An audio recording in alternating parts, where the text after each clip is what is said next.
Tonight for dinner, I'm having banjok. Okay. So banjok. What is banjok? Okay, you have your katil. This is Cambodian, right? Cambodian cuisine.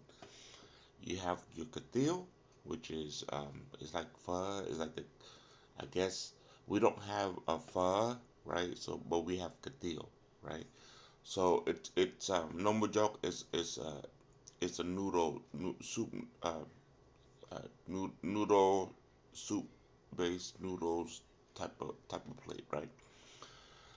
Cathil is also a soup based noodle plate, right? Noodle soup based plate or bowl, right? And cathil is more like along the line of pho, but they use ground pork.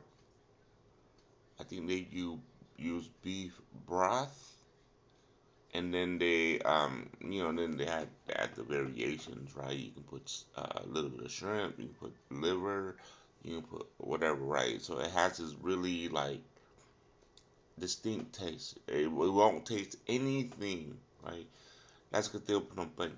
But like it won't taste anything like pho. You know what I mean? That's what Katil is, right? That's why we can't call it pho because it's not pho. It won't taste anything like pho. You know what I mean? Now, number chok is different, right? So Katil is a Cambodian thing. Number chok, I believe, is also a Cambodian thing. I'm always interested in knowing whether or not something is Cambodian, right? So I asked my mom because I realized when she buys the number chok noodles, they're the Japanese type of noodles, and it's super white, and the way they package it, they make it really super like neat, and then like every bundle has like its own ribbon or whatever, right? Something very like whatever, right? So I'm thinking like, okay, is it a Japanese thing? You know what I mean? But it's not, right? The reason why I know is because I asked my mom how she makes it when she was in the village, right? They use rice, and then they have to grind rice a certain way after it's cooked, or mint, you know what I mean, or like make it stack on each other and then turn it into noodles a certain way, right? Yeah, it's still rice noodles, you know what I mean, right? But like the noodle part of it is very distinct. It's not like the pho noodle, right, or the katil noodle. It's not the same thing. It's not like the chow funs or like type of noodles, right? The long flat noodles, or like the regular like pad pad thai noodle, right? The pad thai noodle, I believe that can also be like katil noodle, right? The rice noodles, quote unquote, right? Even though the noodle is still made out of rice, it has to be the texture has to be a certain way for number chop, right? So with number chop, um, the vegetables part of it is interesting, but the soup base, right? It comes from fish, right? If you want to make it the authentic way, it needs to come from fish. I believe I believe it's I can't even say. It could be catfish, tilapia. I don't know. My mom says as long as you got fish, it's good, right? And and with Cambodian soups, they always add the broth, right? The broth is the fermented fish, right?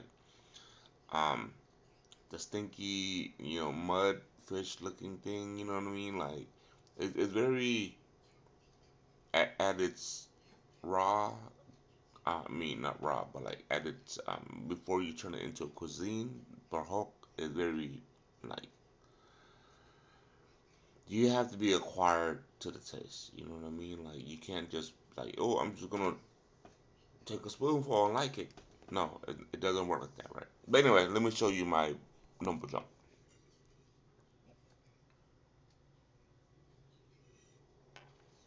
right? Yeah, that's the number jump. Okay, so I don't. Okay, so the vegetables part of it, right? I use well, we're using cabbage because you know what I mean. Traditionally, you can use cabbage. You use like banana. Like you cut it, the banana leaves, plant or leaves or whatever, right, into these long, narrow kind of pieces like this, and then yeah, you eat it with the edible part of the banana leaves. Um, I'm really not gonna be able to describe how it tastes to you. You know what I mean? But I'll show you how I eat it though. All right, here we go, guys.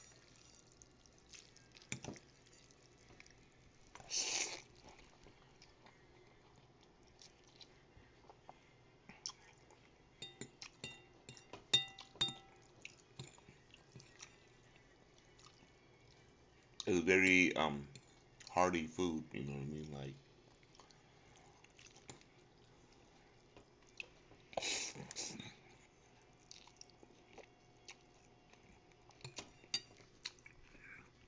for Cambodian, you guys will really want a Cambodian person.